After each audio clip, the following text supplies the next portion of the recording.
Olá, amigos, estamos de volta com o Tirando a Limpo, com o Rubem Lemos, nosso podcast, que está chegando ao 9º programa. E isso me deixa muito feliz. Estamos tentando levar conteúdo para você, trazendo pessoas que têm o que dizer sobre o Rio Grande do Norte e suas determinadas áreas de trabalho.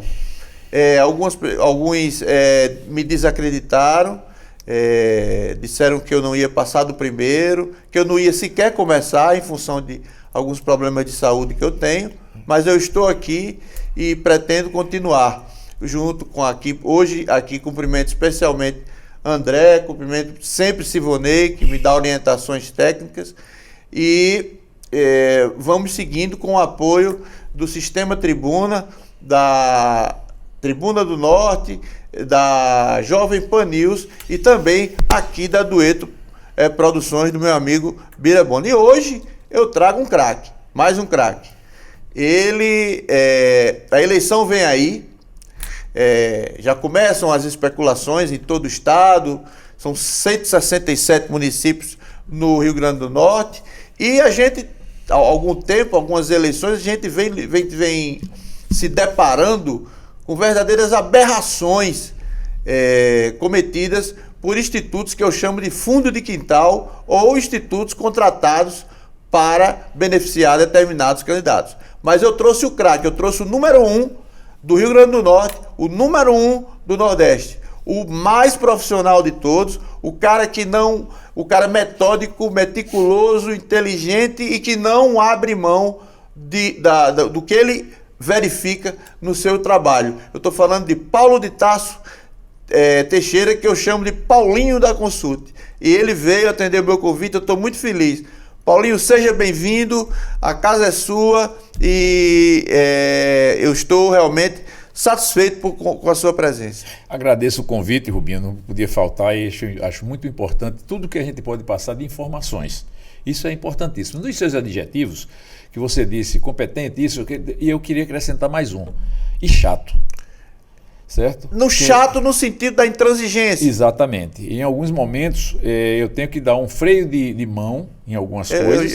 E aí você, durante a entrevista, eu vou dizer que freio de mão é esse, porque de vez em quando eu faço isso com relação a alguns institutos de pesquisa e alguns resultados que eu vejo das pesquisas. Isso. Virou eu acho que instituto de pesquisa acoplado ao advento das redes sociais, que são boas para umas coisas, mas estão 90% ocupadas por pessoas que não têm preocupação com o princípio, com a verdade. Então, essa junção, ela vem trazendo verdadeiros desastres, prejuízo para a atividade política e principalmente para o eleitor, que é confundido, o eleitor é enganado, o eleitor na véspera da eleição vê um resultado de fulano com 61% e cicrano com 28%. Quando abre as urnas, cicrano tem 56% e o outro tem 30%. Então eu gostaria, Paulinho, que você começasse falando sobre isso. Esses institutos de fundo de quintal, que eu chamo, eles são... Existe alguém para fiscalizá-los? Primeiro eu gostaria que você fizesse uma análise sobre eles. Rubinho, como eu disse a você, eu sou meio chato, muitas vezes não sou humilde com relação a esse assunto e em outros momentos antiético na percepção de alguns. Eu vou dizer porque minha autoridade quanto a isso. A Consulte vai para 36 anos agora em dezembro desse ano. Você não vai ouvir falar em nenhum caso que possa de falta de idoneidade do Instituto por qualquer entidade pública ou privada, pesquisas de mercado que eu faço muitas, como também os políticos. Ponto. Segundo, quem é Paulo de Tarso? Professor do Departamento de Estatística durante 32 anos ensinando técnicas de pesquisa e pesquisa de mercado. Diretor técnico da FUNPEC durante muito tempo. Nesse período, eu tive a ideia de abrir um instituto de pesquisa pública, porque não existia em Natal, para fazer pesquisas de mercado, que recorria à universidade, e na universidade só era aquele âmbito acadêmico, que respeito muito e elogio muito a consuleste do Departamento de Estatística, da qual eu fazia parte. Mas que não dava para acompanhar isso, teria que ser um órgão de fora. Criei isso. Então, com 32 anos de experiência de sala de aula, dentro de um curso de estatística, para ver hoje, qualquer pessoa, eu digo qualquer pessoa, aí me chamam antiético, qualquer pessoa mesmo. Não certo? acho não. Sem mérito nenhum científico. E abre uma pesquisa aqui, outra acolá. Como se pesquisa? Eu não abro um consultório odontológico. Eu não sou dentista. Eu não abro uma clínica de imagem. Eu não sei analisar uma imagem. Tá? E a pesquisa é a mesma coisa. No curso de estatística se tem técnicas de amostragem. Se você pegar aí muitos desses institutos que estão aí e perguntar, calcule o tamanho da amostra que você vai fazer em nada. Ele entrevistou 1.200 entrevistas. Tá bom, calcule a margem de erro. Como você fez essa aleatorização? Isso são todos ensinados dentro de um curso de 60 horas de amostragem dentro da universidade. 90 horas de curso de amostragem. Depois vem as inferências dos dados, também disciplinas dentro de um curso de estatística. Depois vem a parte que você pode fazer, a correlação desses dados. Eu quero saber se a tendência vem aqui em 6 pesquisas, o que é que vai acontecer no dia da eleição? Agora é calculado, não é no olho não. Ninguém sabe. Por quê? Porque eles não têm critérios científicos para fazer isso, nem capacidade científica. Então vem jornalista, vem administrador de empresa, vem dentista, sei lá, e abre instituto de pesquisa. E vem gente sem E vem picareta. Não, estão no meio também, já estão jogando, entendeu? Por que é que eu posso até confirmar com você? Porque eu recebo no meu escritório pessoas que fizeram coisas que não deviam fazer, junto a alguns institutos, e eles vão para o escritório querendo uma pesquisa séria e contam o que fizeram com esses institutos. Me permita, foram pessoas que contrataram Exatamente. Esses institutos e se E vão pra lá. decepcionaram. Por isso que eu, de vez em quando, eu dou um coice e um freio de mão no que eu vejo que esses institutos estão fazendo, porque eu sei da vida de vocês. Eu sei não sair daqui do meu escritório. Pessoas que trabalharam, que fizeram alguma coisa e vieram aqui e me disseram. Vou dar um exemplo mais recente. Eu vou fugir desse roteiro aí. Não, esse roteiro é mais para mim. Aqui é livre, você está livre. Eu vou lhe dar um exemplo mais recente. Pesquisa, agora há pouco tempo, de Ipanguaçu. Houve uma pesquisa suplementar. Tá certo? Sim. Nessa pesquisa, nós temos na associação, uma associação que aí eu também elogio. Se você, olha, Paulo, mas você só sabe falar mal? Não. Eu elogio a Perfil, Instituto Concorrente da Consulta, porque eu conheço o trabalho deles. Eu elogio o Instituto Smart, ele nem publica pesquisa, porque lá dentro tem um estatístico que ele é corretíssimo em tudo que faz. De quem é a Smart? É de Tadeu Oliveira. Tadeu, da Macaíba. Mas quem toma a frente é Tiago. É um estatístico que vai a campo, faz tudo direitinho. Bem, são essas as que são da associação? Sim, e tinha também acertos de Mardoni, que ele retirou do mercado. Grande pesquisador. Grande estatístico também. Grande. Trabalhava lá nisso. Então ele sabia o que estava fazendo. Bem, nessa eleição, um contratante me pede pesquisa, e agora eu já posso dizer, eu fiz 3 pesquisas lá dando empate. Pau a pau. Pau a pau. A Perfil fez para um outro contratante, mas também da mesma linha política, que podia ver a minha e a Perfil também. A Perfil 0-0, empate. Aí eu lhe pergunto, faltando 6 dias para a campanha, registram uma pesquisa. Com que intenção se registra uma pesquisa? Se a gente sabe que 2 institutos que conhecem a região, que fizemos lá 20 anos ali, está dando empate e vai ser empate. Que foram 80 votos a diferença. Essa pesquisa, entre aspas, ela eu acho, né? Vou lhe perguntar. Você concorda que ela seria uma peça de propaganda? Mas não tenha nem dúvida. E eu tenho outro exemplo. Mas conte o de Ipanguaçu. De Ipanguaçu. Então ele registra a pesquisa.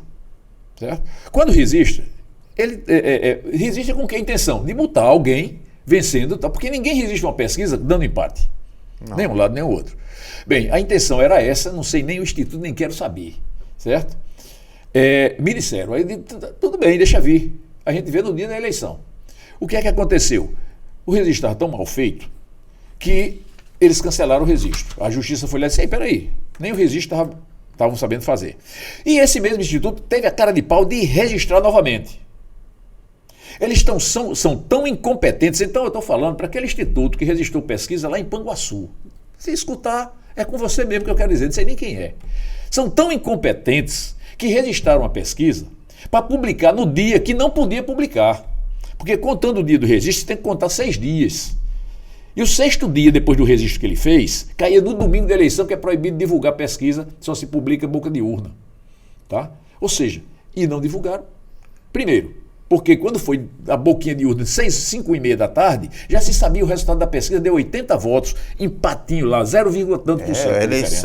Eleição taco a taco. E aí, tem muitas coisas que a gente pode falar aqui, mas eu vou dar outro exemplo. Afonso Bezerra na eleição. Paulo. Afonso Bezerra. Não, porque muitas vezes eu preciso dizer isso, porque é que Você Paulo de tá vez em aqui, quando dá um coice nesses negócios. Dê com força. Afonso Bezerra, eu tinha um controle de Afonso Bezerra na eleição passada, empate, 2%, 2% para um, o outro encostou, voltou a 2%, o outro empatou, deu, ou seja, era ali no cacete. E a cidade Então, polvorosa. Eu dou uma semana ou poucos dias da eleição, eu tenho uma pesquisa e não publicada que um candidato ganhava por 1%. Um candidato B, candidato A, perdendo por 1%. Aí publica uma pesquisa no mesmo dia, como candidato A ganhando por 18 pontos. Isso é um crime. Então é só procurar saber quem foi o instituto. Isso é um estelionato. 18 pontos, faltando 5, 6 dias. 18 pontos.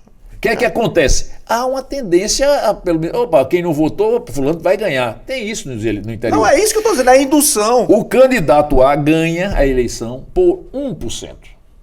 Só fez virar aquele 1% na margenzinha de erro, mas não estava 18, não estava 16, não estava 10. Enquanto você está aí dando esse coice, que eu quero ouvir mais coices, eu faço uma pergunta. Esses institutos não teriam a obrigação de ser fiscalizados, todos eles têm estatístico, Paulinho? Assinando as pesquisas? Aí é onde vai a outra minha mágoa.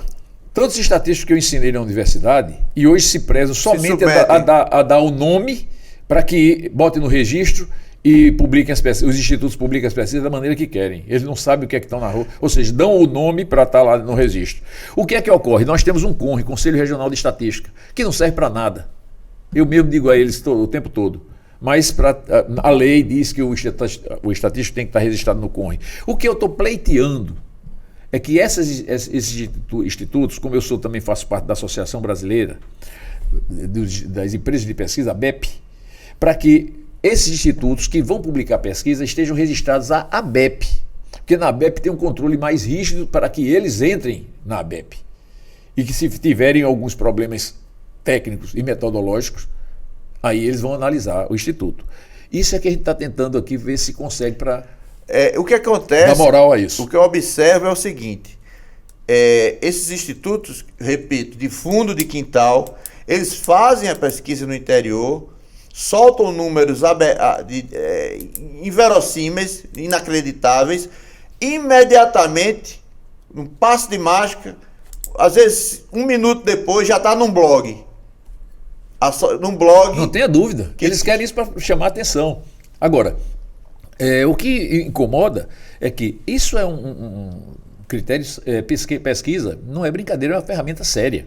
Vai mexer com a família, vai mexer com a vida de um político, vai mexer com a vida de mercado. Dá um exemplo aqui, onde a gente está na Candelária, muitos desses prédios aqui passou lá na consulta para pegar uma pesquisa de mercado, para saber se tinha viabilidade dele ser construído, se teria venda para aqueles empreendimentos. Em muitos deles ele teve que mudar preço, mudar tamanho, mudar tudo. Se eu erro uma pesquisa e um cara constrói um prédio desse, olha o prejuízo. A Consulte, ela não vive de 2 em 2 anos por conta de eleições? Ela não vive de pesquisa política. Ela sobrevive de pesquisa de mercado. Ela é dinâmica em pesquisa de mercado. Tá certo? O que eu quero levantar também é o seguinte, nesse histórico da Consulte. Qual foi a maior aberração e animosidade que você teve por conta disso? Qual foi? Conte contado, fica à vontade. Olha, sim, outra coisa, voltando lá o que me incomoda muito, porque no Vale do Açu, a gente tem muitas histórias. Não sei se é do seu tempo, porque a consulta tem 36 anos e era eu que levava eu minhas tenho equipes. 35 anos de profissão. Os embates pesadíssimos, duríssimos em Açu, entre Ronaldo Soares e Arnaldo. E nada. Quem faleceu agora? Zé Maria. E Zé Maria. Embates Zé Maria pesadíssimos. E eu fazia nesse período pesquisa para Ronaldo. E Ronaldo ganhava ali pertinho e a pesquisa dava, nunca erramos ali. Ronaldo então, perdeu para o prefeito. Porque, veja bem, o que eu gostaria que esses institutos fizessem é que trabalhem para vocês. A Consulte trabalha para Consulte.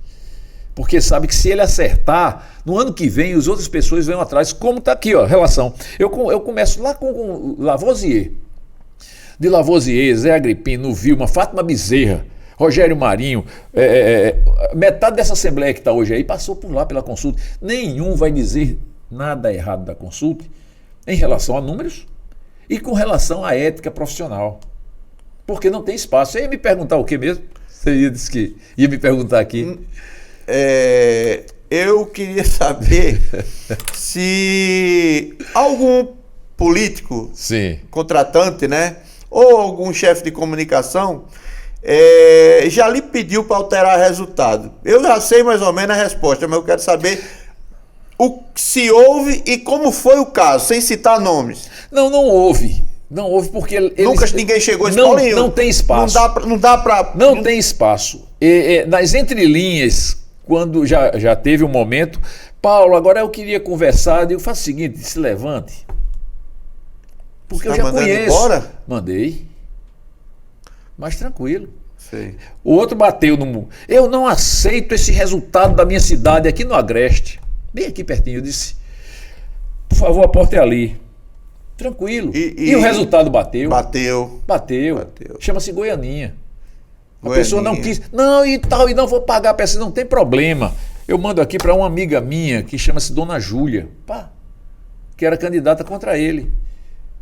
Olha, eu lembro desse. Eu lembro desse. Agora, tem casos que não são pedir para mexer. Goianinha já teve gente com torrosa dele eletrônica, né? Mas deixa pra lá. Viu? Teve um caso que eu posso até citar a pessoa, porque foi que era o senador na época, Fernando Bezerra, não era nem senador, presidente da Fierne. Era acostumado, muito tempo, trabalhar com o Ibope. E o Ibope arredonda números. E ele me pediu uma pesquisa para prefeito de Natal na época que tinha Henrique, Ana Catarina, 1992. Aldo estava chegando. Né? Isso, e a pesquisa nossa deu 29,6 para Henrique. E ele chamou o redator, que na época era Flávio Marinho, e disse, olha, Flávio, vamos à manchete amanhã, Henrique emplacou os 30%, que era o hábito que o Ibope fazia, de arredondar o número, e matematicamente está certo. Né? Mas eu pedi para eles, não, vamos fazer o seguinte, como eu sempre publico pesquisas com casas decimais, vamos deixar no 29,6. Com os números que saíram da pesquisa. Isso, mas sempre os maiores institutos, eles... Agora que estão botando algumas casas decimais. Sim. Mas aí foi a única, sim, mas não era nada de que comprometesse. Não mexeu com a ética. Não, de jeito não. E ela aceitou e botou no outro dia, 29 e tal. O restante não tem cabimento, não. Né? E se você vir aqui, ó, Getúlio Rego, Ricardo Mota, Raimundo Fernandes, a turma do Oeste, Vivaldo Costa, Zé Lins, ou seja, o estado todo praticamente passou pela Consulte. E olhe que nessas regiões todas há uma proliferação dessas fachadas, né? Pessoas se intitulando pesquisadoras. Certo. E é o que eu digo. Eu vou citar um caso em Pau dos Ferros. Leonardo Rego, ele foi vítima de uma pesquisa que estava do Instituto Local, que dava uma derrota a ele de 10 pontos. Isso. Ele perdeu por acho que 2 ou 3 pontos, mas esses 10 pontos que foram, para quem não é esclarecido, podem ter influído no resultado. Incomoda. Então eu fico assim bem tranquilo com relação a sair o resultado e a pessoa não gostou. Vamos dar um exemplo. Olha, eu tenho 2 exemplos espetaculares da história. A de Aldo Tinoco, né, que véspera da eleição entreguei a pesquisa, ele vencendo, 0, alguma coisa, e venceu a eleição com 961 votos. Uma besteirinha de votos. Não, dava 1% da pesquisa, deu os 800 e pouco. Certo? A outra foi numa disputa de Garibaldi e Vilma para o governo do estado. Garibaldi na frente, era o governador de férias, né? Em 2006. E no final comecinho de agosto, Começou. Eu publico uma pesquisa que Vilma virou a eleição. Ah, meu Deus do céu. O mundo acabou. Os políticos, eles não se manifestam porque conhecem a consulta mais ou menos. Incomoda, claro. Mas bota os porta-vozes, né? Bota os puxa-sacos. Né? Meteu o cacete. Daí foi pancada muita, mas é interessante. Porque eu digo o seguinte, a pesquisa eleitoral, ela tem um prazo de validade. Ela vai chegar aqui, é como a vida da gente, tem uma parede. A parede é o dia da eleição, então vamos esperar o dia da eleição. Eu fico vibrando com o dia da eleição. Eu fico achando interessante. E terminou, claro, terminou diante do número da consulta, confirmados. Ou seja, Vilma ganhou a eleição. Com 70 mil votos de maioria. O que eu queria saber, até como forma de folclore, sei lá. Foi bom porque não está seguindo aqui. Nada, e aqui isso aqui não era para seguir, não. Isso aqui era só para algumas perguntas. É porque eu tenho história, rapaz. Eu tenho história boa Você demais. tem história com 36 anos. Eu queria saber, uma das histórias que eu tenho certeza que você passou e que eu gostaria de saber é o seguinte: qual argumento, por exemplo, o cara que deu o murro lá, que disse eu não aceito o resultado. Você nunca perguntou por quê? Qual é a sua base? Mas eu sei. Eu sou consultor político também, era da BECOP. E o consultor político sabe o que é que há ao lado do político. Do lado do político existe o babão. O puxa-saco. O puxa-saco. Então ele escuta somente o que esse povo da bolha dele diz. Todos os políticos são assim, sem exceção. Então tem alguns. Eu tenho os elogios a fazer em dois políticos tradicionais. Primeiro, Dona Vilma. Aquela. Dona Vilma, ela queria discutir na campanha com um município que ela vai receber fulano de tal do município tal, que está lá para trazer aqui no governo, ele tem umas obras para lá e tal. O que é que ele passava? Fulaninho, dá para vir daqui a 4 dias. Ia lá, ela me chamava, Paulinho, você dá para fazer a pesquisa do município tal. Ela só recebia aquele político tendo uma pesquisa debaixo do braço. Né? Então ela tinha o pé no chão para quando conversava com uma pessoa, saber o que é que estava acontecendo no município dele e a liderança que aquele político tinha no município, com relação a transferir voto ou não. O outro chama-se José Agripino. Fiz muita pesquisa para o senador José Agripino e é uma pessoa que eu admiro como político, sempre, como pessoa, e a capacidade dele de gravar números.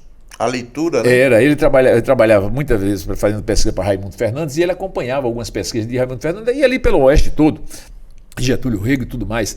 E quando eu conversava com ele, disse, olha, senador, a próxima pesquisa, nessa pesquisa aqui, o distrito tal, aqui a área rural tem mais votos para fulano do que ciclano. Aqui está dando 40%. Ele disse, e na passada deu 36,4%. Ou seja, ele lembra de todos aqueles pontos que ele leu uma pesquisa. Então, ele se situa. Eita, ele cresceu aqui, ele não precisa estar olhando para o papel. Pelo menos naquela época que trabalhamos juntos, né, que tinha mais manuseios entre eu e ele de pesquisa, ele agia dessa maneira e é uma admiração que eu tenho por ele, muito grande. Conte mais. Conte mais coisas. Olha, quando eu estava nesse ínter aqui de resolvendo algumas cidades com pesquisas, e essas pesquisas foram chamando a atenção, eu fui convidado para fazer um paraibano me chama. É isso que eu queria saber. Você também com tem 5 anos, com 5 anos total da Paraíba. Vou chegar numa coisa boa da Paraíba, que eu sou cidadão paraibano hoje por causa das pesquisas, por causa da consulta. Parabéns. E o que é que acontece? Um político tradicional de lá chamado Tarcísio Telino me descobriu e me chamou para fazer uma pesquisa lá em Cajazeiras, onde estava havendo uma eleição muito acirrada, que os institutos lá não achavam o instituto correto lá e dava sempre para o adversário dele uma derrota estapafúrdia. E ele não acreditava que era aquilo tudo. E nós fizemos 2 pesquisas para o cara. Uma deu ele empate 0-0 E a outra, véspera da eleição, que aí nós publicamos, o cara ganhando com 1%. O zerinho, chama-se zerinho. Qual era a margem de erro? Qual era? Rapaz, 1% lá eram 80, 40, 50 votos. E foi o que deu. Chorado. Zerinho foi eleito. Zerinho não me conhecia, quem me conhecia era Tarcísio Telino, muito ligado a Cássio Cunha Lima e Ronaldo Cunha Lima. Você pesquisou para Pedro agora? Não, agora fui para Veneziano. Sim. Na eleição agora. Quero que você conte a eleição da Paraíba desse ano. Certo. Então veio, me chamaram. Nisso aparece, descobriram a consulta. Aí Cássio me convoca. Ronaldo ainda era vivo. E me chamam para fazer algumas pesquisas para o Estado. Aí eu disse, opa, isso já é o Estado. Era Antares, né, que cuidava da... Antares com Augusto Corrêa. Isso. Corrêa Lima. Corrêa Lima, está na Bahia hoje. O que acontece? Comecei a fazer algumas pesquisas e quem era o tampa dos resultados lá era o Ibope. Então, nessa primeira eleição, nós acertamos todas as previsões e deu bem distante do Ibope. Então a consulta chamou a atenção. Mas eu vou dar só um pulo nisso aí, pronto. Aí abri o mercado para consulta na Paraíba e eu fui para uma campanha, 2 campanhas acirradíssimas de veneziano para prefeito. Veneziano e Vital do Rego. Vital do Rego para prefeito de Campina Grande. Aquele cabeludão. Isso. Que na época, disputando com Rômulo Gouveia. O Gordinho. O Gordinho perdeu uma eleição, ganhou a eleição por... Ele é vivo, mas não, o Gordinho morreu ano passado. É dele que eu quero chegar lá. O que é que acontece? Ele perde a eleição, eu fazendo as campanhas, as pesquisas até de Ibope, dando o Rômulo ganhando, e nós publicamos pelo Correio da Paraíba, Veneziano ganhando, e Veneziano ganhou por 2%. E ganhando, eu lembro dessa campanha, foi uma campanha radicalíssima. Bem, a outra foi mais radical ainda, que eu estou achando que essa que você está lembrando, foi a última, segundo mandato. Foi a segunda. O que é que acontece? Mais pau ainda. E as pesquisas dando para Rômulo, que eu não tinha amizade, ele ganhando por 3%. É tanto que ele foi lá, segundo ele depois, ele foi para um chalé que ele tinha, esperar o resultado da eleição. E na nossa pesquisa dava Veneziano ganhando por 2%. Publicada. Não, minto. Nessa pesquisa, nesse outro caso aí, registrei a pesquisa para ser publicada na sexta para sábado, com 2%. Alguma coisa não houve que eles não publicaram a pesquisa. Por pressão política. Mas eu mandei, de alguma maneira, para alguns jornalistas, para que fosse aberto aquele resultado da consulta na segunda-feira. E eles abriram e bateu. Paulinho, houve uma eleição na Paraíba. Deixa eu chegar lá, outra coisa de Rômulo. Terminadas essas 2 eleições que Rômulo perde para Veneziano, Rômulo procura, através de Rui Dantas e de Max, publicitário, saber quem era Paulinho da Consulte, que queria conversar com ele, queria me conhecer. E foi lá em João Pessoa, um jantar. Ele disse, rapaz, olha, a prestação de serviço que você está fazendo com relação aos que eu estou vendo, inclusive em cima de mim, que me enganaram com as pesquisas. A prestação de serviço que você fez para o Estado em tirar a predominância de determinados institutos que só eram eles que faziam, e faziam como queriam. Então, eu vou lhe dar, eu sou hoje presidente da Assembleia, você vai ter título de cidadão paraibano. Ele me deu o título de cidadão paraibano. Na época de Ricardo Mota. Na época de Cássio Cunha Lima, governador. Ele foi contemporâneo muito amigo, de Ricardo Mota. Muito amigo, depois muito amigo de Robson Faria. Muito amigo. Paulinho, na Paraíba eu lembro que o ex-governador Zé Maranhão, ele recuperou o mandato, tirou Cássio, por conta daquele negócio do cheque-salário. Ele disputou a eleição contra Ricardo Coutinho. E a imprensa quase toda mobilizada, não sei, deve ter sido de forma espontânea, né? Sim. Com o governador. A imprensa estava toda com o governador, dando 8%, dando 10%, dando 15%. E Ricardo Coutinho, no dia da eleição, ganhou. E como foi aquilo? Essa história eu inclusive trabalhei para Maranhão, nessa eleição. Foi? O que é que acontece? Lá na Paraíba também, eu vou dar só um exemplo. Com quem a consulta já trabalhou, né? Ricardo Coutinho, Cássio Cunha Lima, Zé Maranhão, Os principais, né? É. Os principais. E o que é que acontece? Sim, trabalhei para Cássio contra Maranhão, a primeira. Efraim, também você Também. trabalhou? Efraim Moraes. E muitos outros, o Rui Carneiro, Aguinaldo Ribeiro. Trabalhei para a irmã dele, na campanha dele agora, a senadora. E o que é que acontece? Trabalhei para Cássio na eleição contra Zé Maranhão.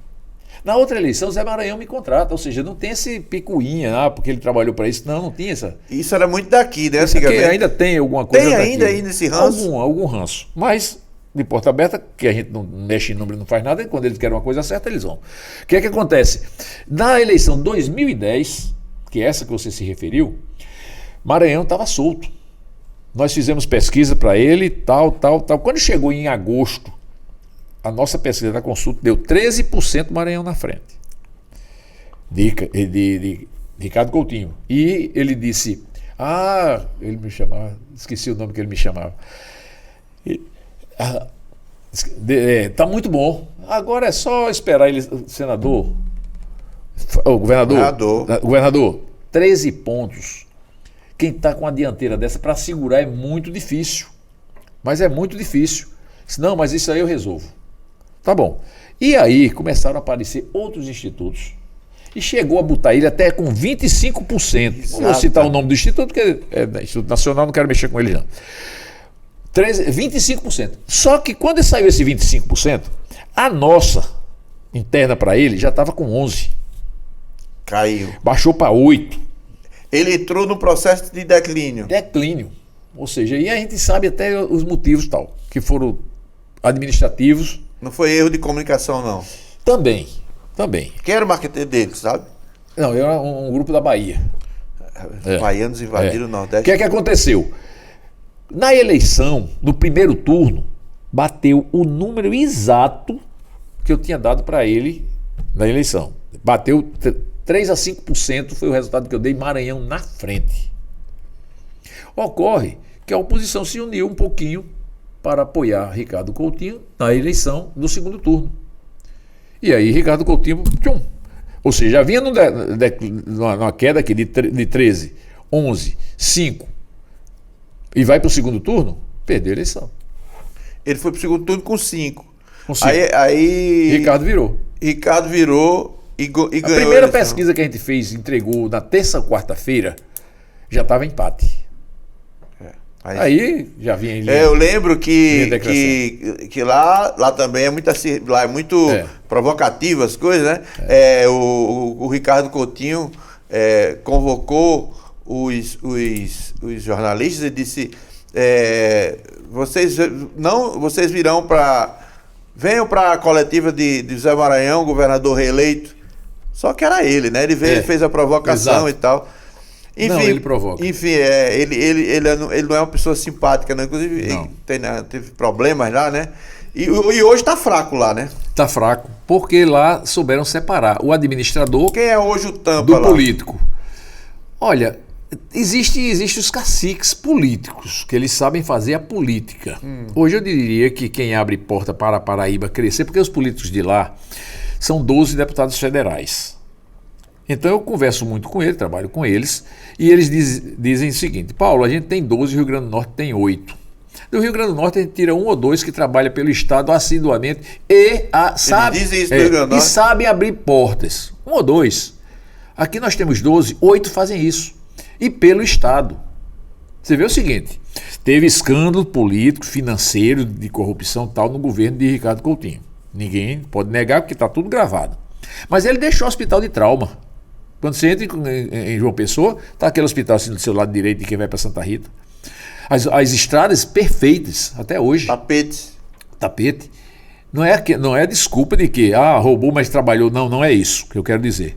É que eles procuram trabalhar. Outros que procuram trabalhar sem roubar, sem se envolver na parte da corrupção. Mas o político tradicional que mexe e defende a Paraíba, que hoje tem uma admiração muito grande, que eu falei há pouco tempo agora. Aguinaldo Ribeiro. Foi ministro das e cidades. Tá aí quem defendeu a reforma tributária, né? Exatamente. Foi o relatório da reforma tributária. Ele foi ele hoje é próximo. Olha, eu não posso responder para dizer que o governador é uma liderança política porque foi colocado por Ricardo Coutinho como João Azevedo, como era um administrador. Ele era um técnico. Romperam, né? João Azevedo. Eles romperam. Romperam. O que é que acontece? Então ele se transformou político no cargo e romperam. Então a gente não sabe o que é que... Mas se um puder ajudar o outro para beneficiar a Paraíba, você vê o seguinte, o que é que a prefeitura lá atrapalha o governo, ou vice-versa? Zero. É por isso que você deu um dado aí que talvez explique no contexto geral, se 12 e 8 trabalham para Paraíba e 2 ou 3 para o Rio Grande do Norte, se explica, eu até vou usar a expressão que eu já usei aqui, a surra que a Paraíba vem dando no Rio Grande do Norte hoje, em todos os setores. No turismo, principalmente, nós estamos apanhando para lascar. Ontem mesmo, você vai a João Pessoa, minha filha mora lá. E toda vida que a gente vai lá, a gente sente uma coisa nova na cidade. É uma coisa, uma energia boa, mais né? 10 voos agora já. 10 voos novos que vão entrar em rota aqui para João Pessoa. Então a cidade está primeira. E isso aí é importante para. Outra coisa, eles usam muito o termo, que eu usei aqui, de 8, 2. Eles dizem, Paulo, aqui temos 12. 8 abrem portas em Brasília. É o termo. Então é o termo que eles usam. Ou seja, é aquele que vai lá, não vai lá para ficar lá atrás para votar. Isso acontecia muito, Paulo. Às vezes eu interrompo, mas é um erro meu, mas eu acho que é uma conversa, né? Claro. Eu não posso... Porque eu pego o gancho na sua resposta e tenho que lhe interromper. No Rio Grande do Norte, nós perdemos, eu sou testemunha disso, 2 políticos que não abriam portas, eles escancaravam, que eram o deputado federal Henrique Eduardo e o senador Zé Agripino. Entravam em qualquer ministério, liberavam qualquer emenda, aprovavam qualquer projeto. Hoje a gente não tem. Rubinho, eu acho que você até participou dessa conversa, porque a última conversa que eu tive com um desses políticos tradicionais e bons da Paraíba, eles citaram esses 2 nomes. Olha, vocês perderam, Henrique não tinha partido em Brasília. O senador Zé Agripino também, ele não tinha porta, ele não bateu em porta porque a porta estava aberta para eles. Eu conheci o gabinete do senador Zé Agripino em Brasília. Esdra Alves recebendo a gente. Quando eu fui lá algumas vezes e eu me baseava lá quando estava no gabinete do senador, quando ele era aliado da governadora Vilma. Depois romperam, mas eu voltei lá com outras pessoas. Era uma coisa impressionante. O prefeito, a romaria de prefeitos. E ele atendendo um a um, né, naquele estilo dele, de objetividade, de franqueza. E Henrique... Outro que eu cheguei a acompanhar, outros, né? Foi o quê? Laíre Rosado. Laíre abria a porta para... Eu recebia esse pessoal do Oeste, do Alto Oeste ali. Né? Era quase uma coisa distrital, né? Iberê. Esse faz falta. Era outro. Ou seja, Augusto Carlos Viveiros. Então esses caras sabiam dialogar com esses... Ele tem altura... Ele tem um tamanho para chegar no ministério, defender um projeto. Alguém colocou uma frase no Instagram, quando Henrique anunciou o fim da sua vida pública, o que eu lamento profundamente, e espero trazê-lo aqui para a gente conversar. Uma pessoa colocou, Paulinho, o seguinte: Henrique, sem mandato, vale a bancada inteira do Rio Grande do Norte.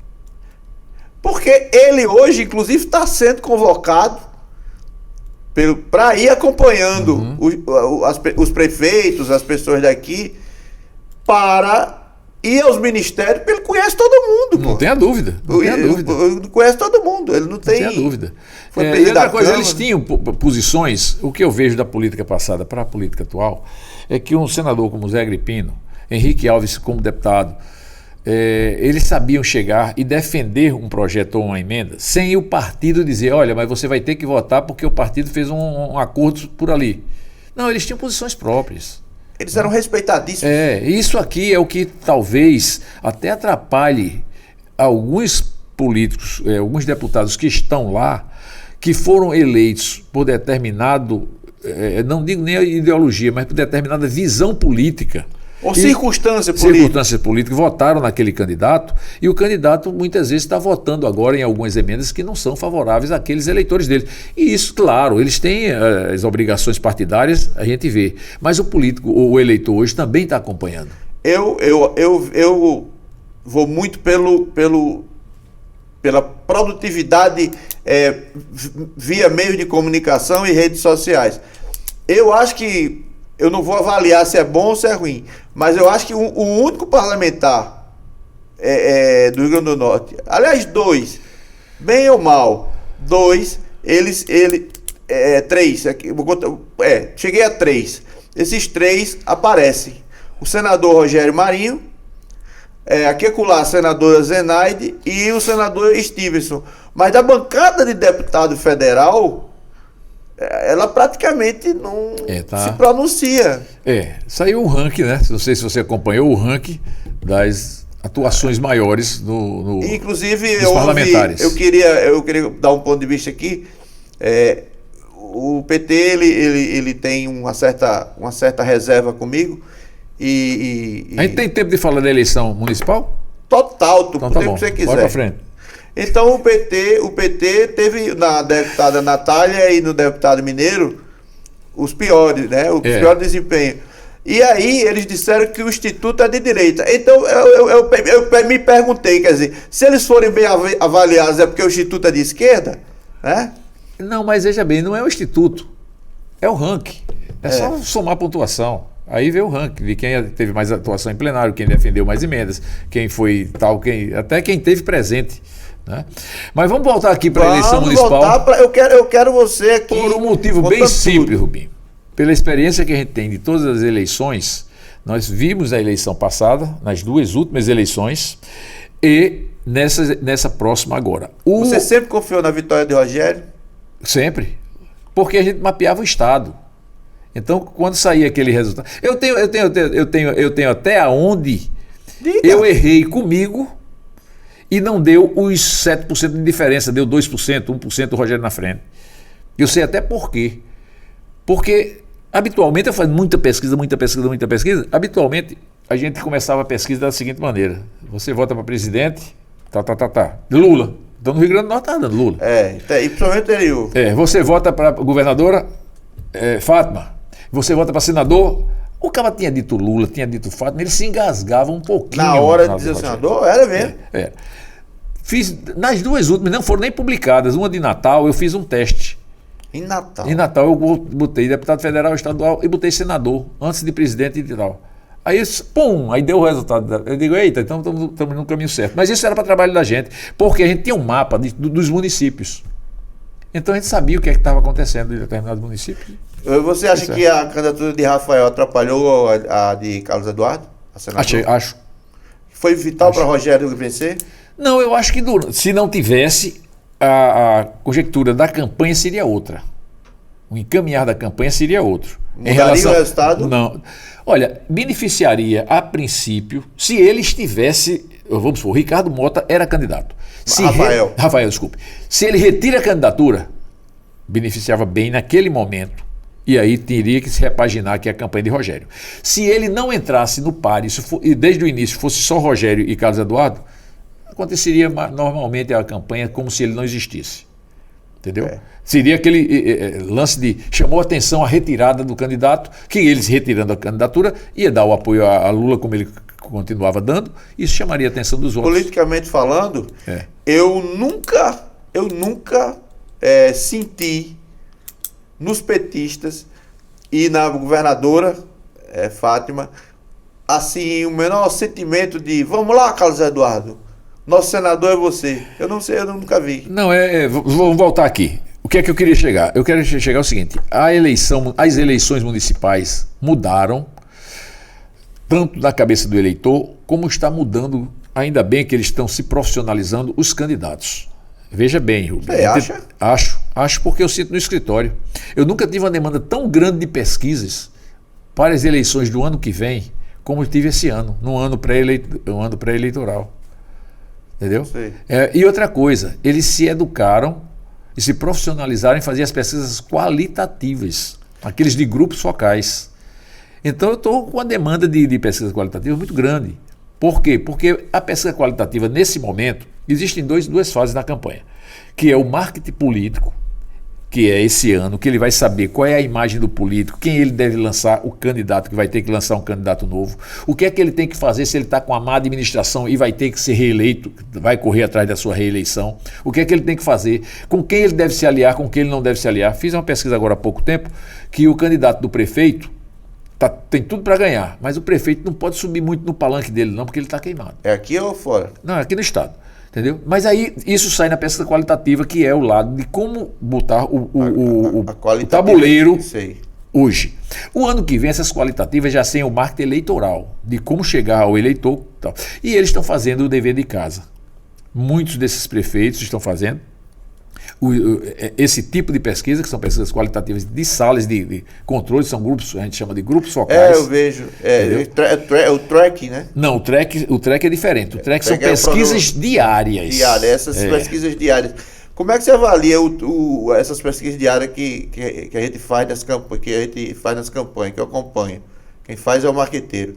Esses trackings.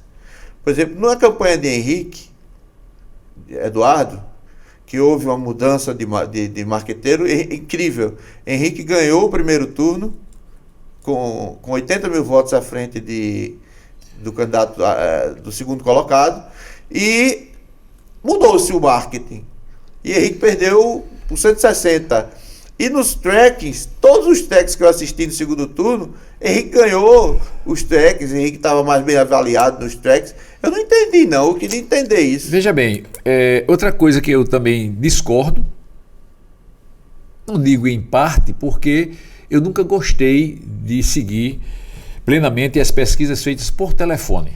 Sim, o telemarketing. Não, porque você vê, 2.000 entrevistas feitas por telefone. Pô, como estatístico, uma das coisas... Mas isso é a Brasmarket. Não, todos os institutos estão fazendo aí. Ibope faz por telefone, Datafolha faz por telefone, todo mundo. O que é que acontece? A distribuição e a aleatoriedade dessa amostra, ela não é convincente estatisticamente. Por quê? Porque utilizam números de telefones que eles são pré-pagos. O pré-pago da minha secretária de casa está na mão da adolescente dela lá em São Tomé, de 16 anos. Se ligarem para ela, vão pegar. Que ligaram, porque eu tenho aqui o perfil de quem comprou esse telefone. Sim, mas está na mão de outro.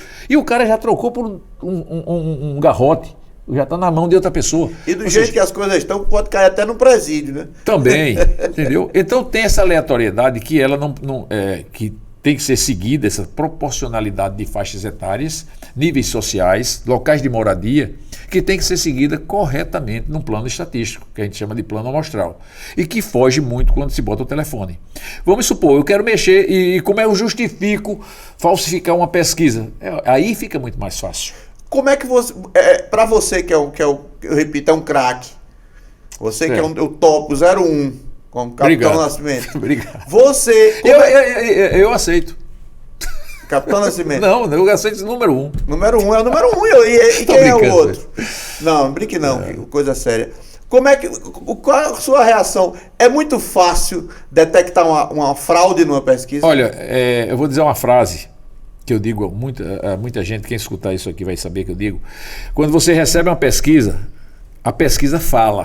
Ela fala, mas numa tranquilidade. Por isso, quando eu olho aqui um anúncio de um blog que botou uma pesquisa, um resultado, o cara bota um pé atrás, eita, não vou nem ler isso, mas também não bato em quem estão publicando, tal. Eu bato da seriedade desse instituto, é diferente.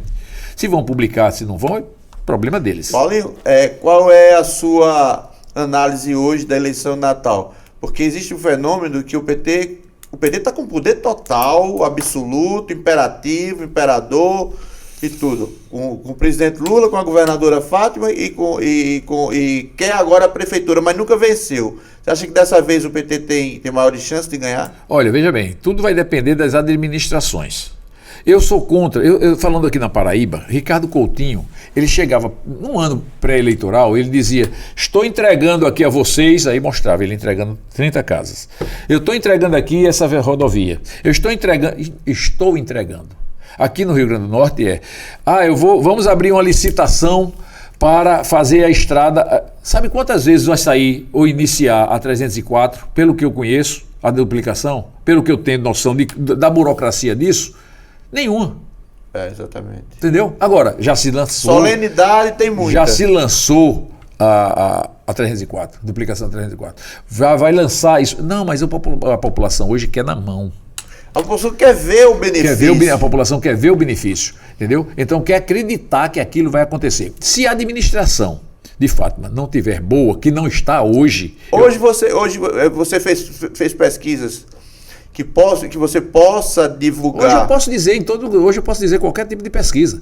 Mas eu vou dar uma média. De Fátima, como é que está ela? Eu vou como dar é que está a média. governadora? Hoje a avaliação? Nos municípios que eu faço, que são muitos, ela está com uma variação de desaprova de 50% a 65%. Não diga isso. Sempre. Em todos os municípios que eu fiz. A governadora está sendo reprovada por metade ou mais do povo potiguar? Em média, dos municípios que eu estou recebendo. Agora, ao contrário, o presidente Lula é bem mais aprovado do que desaprovado. Álvaro, eu queria perguntar o seguinte: qual a importância que Álvaro terá nas eleições municipais? Depende das suas obras entregues também. Ele tem um poder de força. A pandemia deu a ele muita força, né? Deu, mas apagou. Acabou, O pessoal tá querendo ver hoje.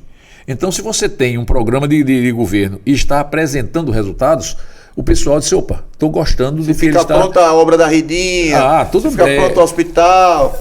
Isso, tem o hospital, tem a obra da Ridinha, tem a engorda de Ponta Negra. A engorda de Ponta Negra, tem o Paço da Pátria, que é ali a estátua da padroeira, entendeu? Que também tem um projeto que está aprovado, o dinheiro está aí e tal, ninguém sabe como é que vai começar, mas já tudo pronto para começar. Comecem. Ele rompeu com o senador Rogério Marinho pelo cancelamento de empenhos, né, de obras. Essa parte eu não entendo bem o que é que chegou e o que é que não chegou e o que é que estava para chegar e que foi cancelado. Eu não acompanho. Ele apenas disse agora, que de 40 milhões Natal perdeu. Tem muitas obras que são atrapalhadas. Vou dar um exemplo, que eu fiz uma pesquisa para mim sobre a trincheira, porque quando eu vi aquela zoada todinha, eu pego uma equipe que já está na rua, faço essa pergunta aí. E 73% da população circunvizinha da trincheira, certo? É favorável que haja trincheira. Tem o incômodo... A trincheira de trânsito. Sim, da Hermes da Fonseca para Alexandre de Alencar. Tem o problema, mas tem o benefício. Tem o problema na Zona Norte. Passa, o benefício. E o benefício da Zona Norte já está começando a diminuir, daqui a pouco vai ter esse benefício. Você não acha que nesse caso da trincheira, porque eu acho que classe social influi muito e a classe A, B, eu não acredito com esse Brasil que está aí, eu não acredito mais em classe C, D, E, não acredito mais não. Eu acho que eu sou da G. O problema é o seguinte, você não acha que lá nesse setor funcionam muitos escritórios de gente de poder aquisitivo forte? Daí, esse pequeno movimento, que 73% desmoraliza, né, esse povo? Olha, a pesquisa foi feita com o povo que mora ali, a pessoa que se desloca dali. Então nós pegamos da Praça Augusto Leite ao Midway, da Prudente de Moraes a Rui Barbosa não, a outra. Aqui tem o... Romualdo? Não, acima da Rui Barbosa. Ou seja, a pessoa vem para o centro da cidade, vem do centro da cidade e tem que passar por ali. Então, pessoas que hoje se incomodam. Não, né? Não, lá passamos na Romualdo e tal. Tudo que tenha rota primária por ali. E as pessoas vão se incomodar. Mas o benefício que tem, que já estão passando o problema hoje. Vamos dar um exemplo. A pessoa que vai para um consultório, um escritório, ele vai e chega de 2 horas e sai de 6 horas, incômodo um pouquinho ali de 2 horas, de 6 horas da tarde quando vai sair. Então não acha esse incômodo todo. Mas as pessoas que começam de 4h30 da tarde, quando começa a sair menino de colégio, que quer sair do centro da cidade, de Tirol, e quer passar para Candelária, Ponta Negra e tudo, mas que passa ali pela Hermes da Fonseca, perto do Midway, eu sei porque eu passo de vez em quando e é um sacrifício. Mas eu acho que o sacrifício maior é aquele do cara que sai 5 horas da manhã, pega o ônibus, na volta gasta 3 horas. Voltando para a administração municipal, que eu sei que o tempo é curto. Não, você pode ficar olha, os candidatos têm que serem definidos esse ano. Você não acha que é diferente não, né? Totalmente, porque não pode ser definido o ano que vem não. Mas não vão ser definidos. Olha, veja bem, se não for definido, é WO de novo. Para quem? Para o PT. Você acha que Natália pode ganhar a eleição? Olha, Natal? o PT tem o seu percentual. Isso a gente tem que respeitar. Mas entendeu? diante de Carlos Eduardo... Olha, o problema é errado, está certo ou errado, mas voto tem o percentual. O PT é o eleitor ideológico, é o eleitor coerente. Na eleição passada, foi um WO, porque Fátima não estava com essa administração bem boa, não estava bem avaliada, mas não teve candidato. Lançou-se o candidato em maio. Não deu tempo nem da população conhecer Fábio Dantas. Ele teve 22% ainda. Conhecer Fábio Dantas e saber que ele é uma rejeição também a Fátima. Fábio tem os seus méritos políticos, não tenha nem dúvida. Não é? Pai, esposa, tudo na política e bem. Em Natal, a soma dos votos de Fábio e Steve superou Fátima. Certo, mas cada eleição é uma eleição. Então, agora, lancem um candidato, façam campanha para seus candidatos e meu candidato é esse, definam isso. Né? Eu acho que Álvaro é um político parecido com Dona Vilma, de decidir aos 45 segundos do tempo. Então ele vai decidir porque ele já se lançou. Não, Álvaro. Esse mesmo. Meu amigo Álvaro Dias, prefeito. Mas ele não é candidato à reeleição, não pode ser Ele mais. vai se decidir por quem já se lançou. Eu acho que ele já sabe quem vai apoiar. Bem, ele não pode entrar num jogo agora. Não. Pode ficar em silêncio e deixar os candidatos se lançarem. Agora, quem os candidatos têm que se lançarem agora, eu não estou... Você não está notando uma movimentação muito próxima a Álvaro, do ex-deputado Rafael Mota, não? Também. Teria chance com o apoio de Álvaro? Não seria o apoio de Álvaro. O apoio de Álvaro vai dar consistência a uma campanha, mas não que seja decisivo para ganhar uma eleição. Ele vai ajudar nessa campanha, não tenha nem dúvida. Não é aquele, acabou. Álvaro, então eu vou votar por quê de Álvaro? Não. Álvaro é um fator que eu queria tanto fazer a você. É um fator positivo, porque tem uma avaliação mais aprovada do que desaprovada. Entendeu? De quanto? Isso aí vamos ficar quieto. Certo. Né? Mas é bem mais aprovada do que desaprovada, porque eu publiquei. A avaliação dele é melhor do que Fátima. Estava 51% de aprovação na hora que eu publiquei. A avaliação de Álvaro é melhor do que Fátima? Longe. Ele é aprovado. Fátima é desaprovada. Né? Ele é mais aprovado do que desaprovado.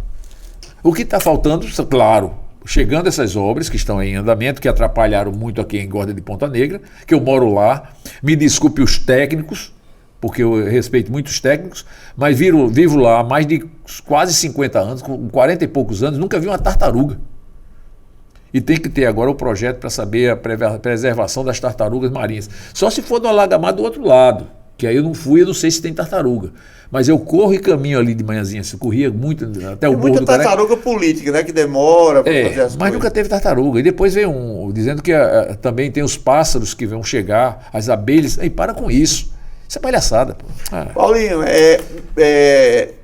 você acha, por exemplo, eu vou puxar para Paraíba até chegar aqui. Você acha que está havendo está se desenhando ou já se desenhou, não precisa olhar para o relógio não, já se desenhou o fim de oligarquias como os Cunha Lima na Paraíba, como os Alves, os Maia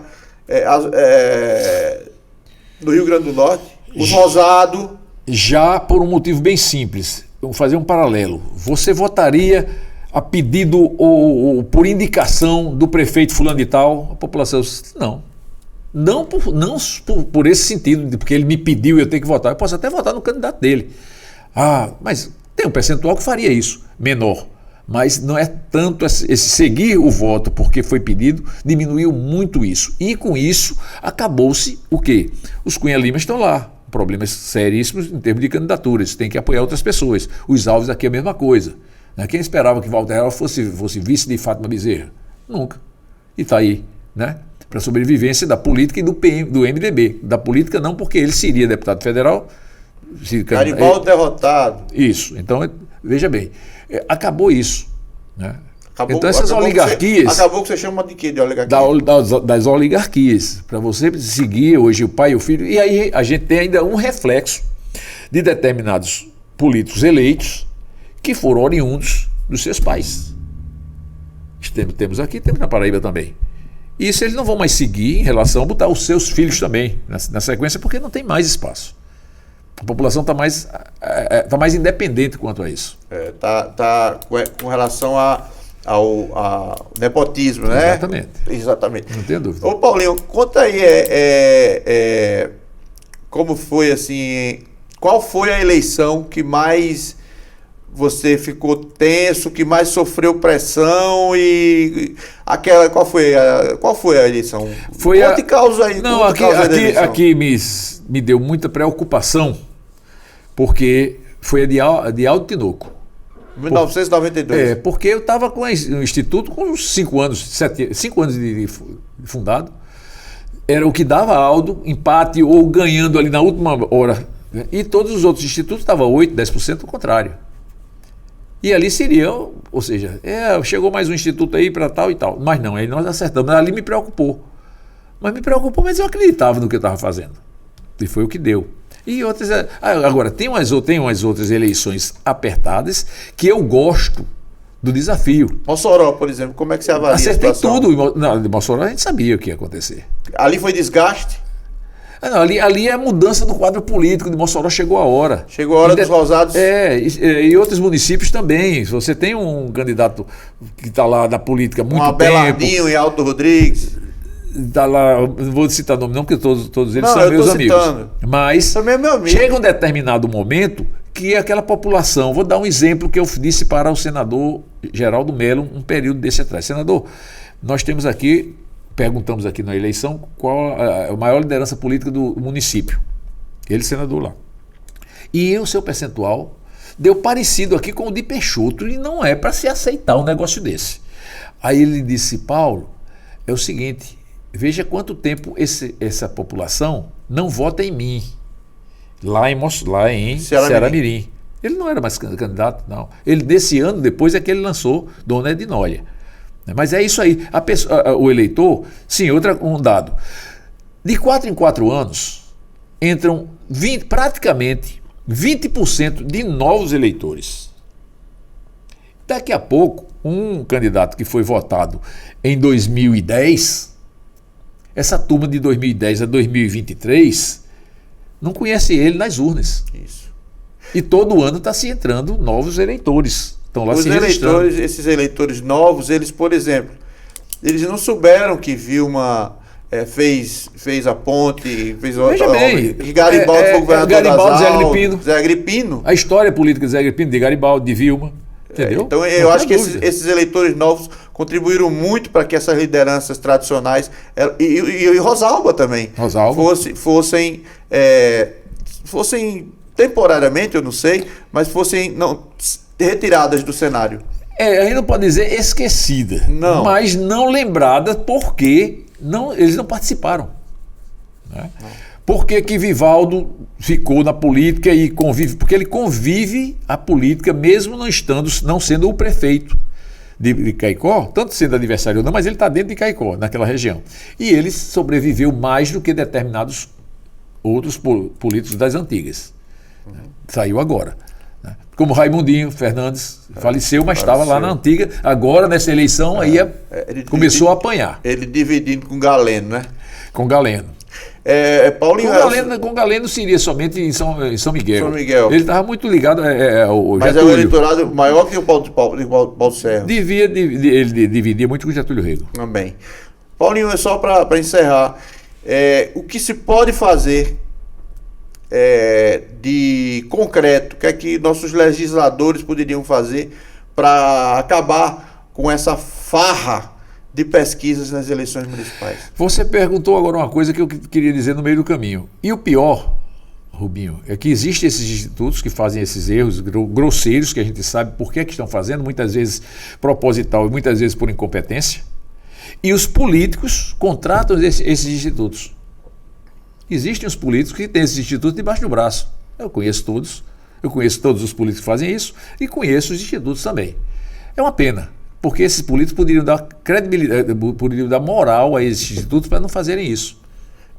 Ou legalizá-los, né? ou extirpá-los procurando os profissionais de verdade. Procurando os profissionais. Ou seja, não trabalhe com amador. Não estou dizendo só de instituto de pesquisa, não.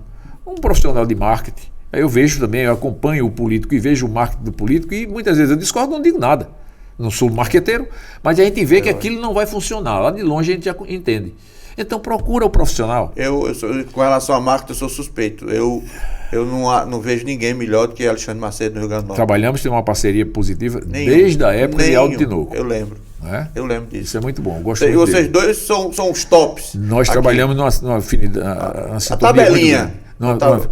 Outra coisa, Alexandre Macedo é um grande profissional. Alexandre Macedo nunca olhou e disse, Paulo, é isso mesmo? Nunca. Eu posso entregar qualquer resultado, ele sabe que é aquilo e trabalha ele vai trabalhar em cima daquilo para tentar reverter ou ampliar. Perguntou, isso. Paulo, o que foi que houve dessa vez? Nem essa frase. Entendeu? É um grande profissional. É grande mesmo. Paulinho, o Tirando a Limpo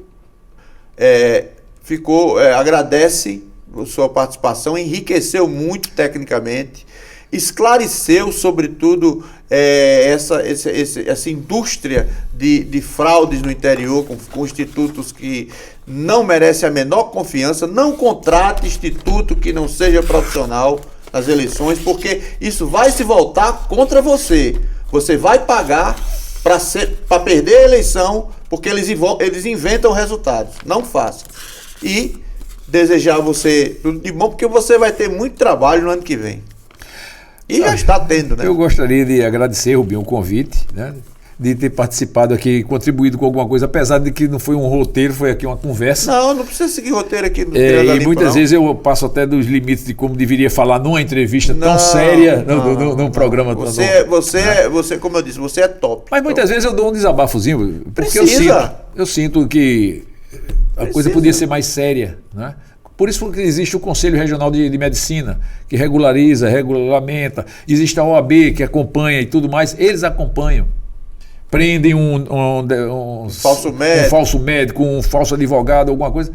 E no nosso ramo não tem. Então quem tem que dar credibilidade a esse tipo de trabalho são as pessoas que contratam esses institutos. Exigem desse instituto seriedade. Não estou dizendo que não contratam, não. Mas vejam lá, vou contratar o instituto tal. Quem é o dono do instituto? Veja lá a seriedade do instituto, procura o histórico desse povo. Então, pode ser rapidinho? Pode. Vou dar um exemplo. A Acertos saiu do instituto, saiu da associação porque Mardoni deixou de fazer pesquisa. Grande profissional, grande amigo meu, estatístico, trabalhava comigo na mesma sala. O que é que acontece? Nós fizemos um levantamento o ano passado, dentro de todos os nomes que saíram na mídia, que saiu imprensa, saiu isso, dos institutos de pesquisa que apareceram aqui no Rio Grande do Norte, que estão aí fazendo pesquisa, para botar um para dentro da associação, aliás, convidar. Sabe quantos a gente pensou para poder convidar para botar dentro, diante do que foi analisado da vida pregressa do Instituto? Zero. Peneiraram e não acharam nada. Zero. Então, repito, cuidado com quem vocês contratam, porque eleição é coisa séria e a derrota na eleição é pior ainda. O Tirando a Limpo fica por aqui, agradece a Paulinho de Tarso da Consulte e até a próxima edição.